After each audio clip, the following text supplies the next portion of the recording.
Disassembly of original parts packaging. Remove the back cover and insert a full battery.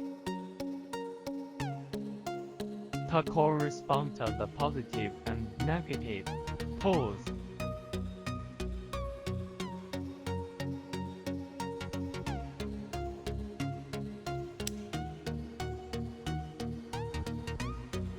DC voltage measurement.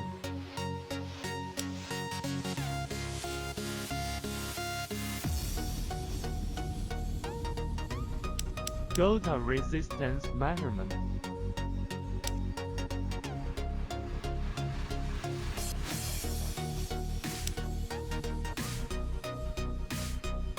Diode measurement need to correspond to the positive and negative poles.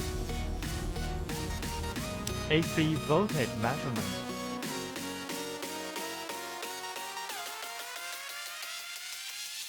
Post-truth measurement. Make sure the transistor is PNP or NPN. DC current measurement.